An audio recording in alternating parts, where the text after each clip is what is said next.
Imitation is the sincerest form of flattery, and this is how Maresca stole Enrique's tactics and used them against him to defeat what many thought were an immortal PSG side.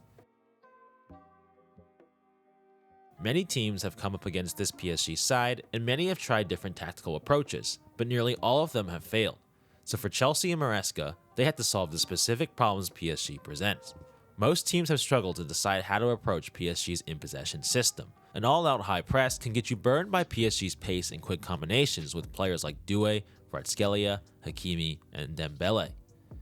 But sitting deep allows PSG to settle, dictate the tempo, and rotate freely, with Vitinha running the show and PSG building dangerous attacks unchallenged.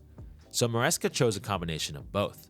Chelsea aimed to make the game as transitional as possible, and never allowed PSG to enjoy long spells of possession. Off PSG's goal kicks, they pressed high to force them into rush play or long balls.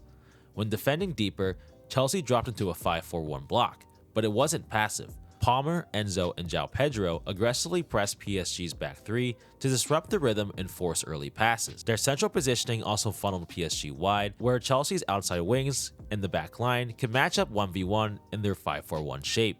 Hakimi has proven himself this season as arguably the best right back in the world, scoring, assisting, and influencing all phases of play. Most teams are so concerned with PSG's front three that Hakimi ends up as the free man, and he's allowed space to roam and influence all phases of play. Maresca made a tactical sacrifice. Pedro Neto was tasked with man-marking Hakimi for the full match, a purely running job. Neto matched him for pace and was essentially an auxiliary left-back for most of the game. It took constant encouragement from Maresca, but Neto successfully nullified Hakimi for the majority of the match. Vitinha is arguably PSG's most important player in the build-up. His ability to drop in, dictate play, and help initiate final third rotations make him incredibly difficult to contain. Many coaches have seen Vitinha as a big problem with no solution. Maresca actually saw him as a trigger.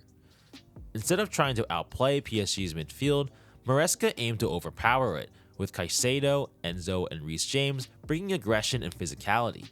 Often in the final third, PSG rotate Vitinha into the back three to push Nuno Mendes higher up the pitch, and with Chelsea aggressively pressing PSG's back three, Vitinha started to drop earlier in the build to help PSG's attacks, and that became Chelsea's cue to counter. When Mendes pushed forward, players like Palmer, Neto, and Enzo were already anticipating a transition. If Chelsea won the ball, they could burst past Vitinha, who is now PSG's deepest player, and attack a space that he can't defensively recover in. We can see this clearly in the second goal. As Mendes advances, Palmer cheats higher, and Chelsea break. PSG have found great success pressing high, but it leaves them vulnerable to 1v1s at the back. Few teams have punished them for it. But with Pacho suspended, PSG lacked a key piece in defense. Maresca saw an opportunity.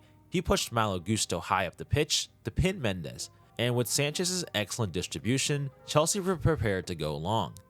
In the third goal, Sanchez waits just long enough to bait the press. PSG step up, including Mendes, and that's when the ball is clipped in behind to Gusto. We could clearly see that Maresca had asked Sanchez to put the ball long into Gusto on the right flank to challenge Mendes 1v1. Every time Sanchez received the back pass, he would pull in PSG's press, inviting PSG to step forward and then punish them with a longer ball. Gusto's rotation with Palmer on the right mirrored PSG's own Hakimi and Doué's patterns, putting Mendes in the exact situation he normally benefits from, now turned against him. Maresca also pushed Gusto higher in the build to pin Mendes back, and Kvaratskhelia failed to track him. This left Palmer a free space to operate on the right half space, and this is a space that Palmer continuously punished PSG throughout the first half. Chelsea didn't just defend well, they attacked PSG's very identity.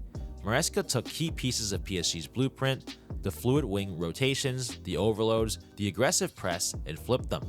He used PSG's own tactics against them, exposed their weakness in transition, and forced them into uncomfortable decisions. And for once, PSG looked beatable, not because of a bad performance, but because Chelsea got the tactics exactly right. Thanks for watching, guys. Please subscribe and follow me on Twitter/X.